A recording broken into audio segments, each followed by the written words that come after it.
অনেক দিন আগে এক ছোট্ট গ্রামে গরিব কিন্তু পরিশ্রমী এক ছেলে থাকত। তার নাম ছিল আরিব। সে প্রতিদিন মাঠে কাজ করত, কাঠ কেটে আনত আর মায়ের জন্য ভাত জোগাড় করত। তবুও তাদের ঘরে সব সময় অভাব লেগেই থাকত। একদিন জঙ্গলে কাঠ কাটতে কাটতে আরিব এক বুড়ো জাদুকরের সাথে দেখা পেল।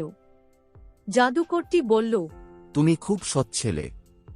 তোমাকে আমি একটা জিনিস দেব, তবে সাবধান, এটা যেমন আশীর্বাদ তেমন অভিশাপও হতে পারে। তার হাতে দিয়ে দিল ছোট্ট, দেখতে একেবারেই সাধারণ একটি সোনার কল। আরিব অবাক হয়ে বলল, এই তো সাধারণ কল, এতে কি জাদু আছে? জাদুকর হেসে বলল, যখনই তুমি বলবে কল কল দাও দান, তখনই কল থেকে খাবার, সোনা কিংবা পানি যা চাইবে তাই আসবে। কিন্তু সাবধান, যদি থামাতে না জানো তবে এই কল তোমাকে বিপদেও ফেলতে পারে। আরিব কলটা বাড়িতে নিয়ে এসে প্রথমে মায়ের সামনে পরীক্ষা করল। সে বলল, কল কল দাও দান, এক হাঁড়ি ভাত।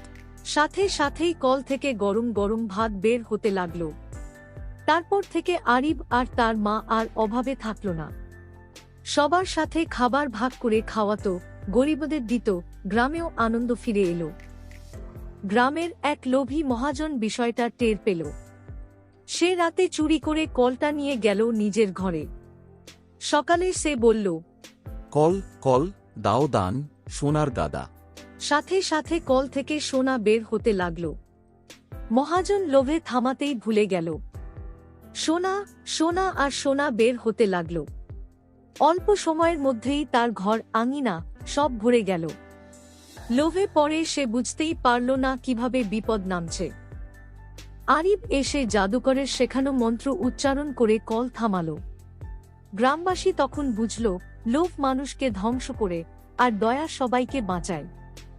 শেষ পর্যন্ত জাদুর কলটা গ্রামের মাঝখানে রাখা হলো, যাতে সবাই সমান ভাগে পায় আর কেউ অভাবে না থাকে। শিক্ষা: দয়া ভাগ করলে সুখ বাড়ে, কিন্তু লোভ করলে সুখ শান্তি সব হারিয়ে যায়।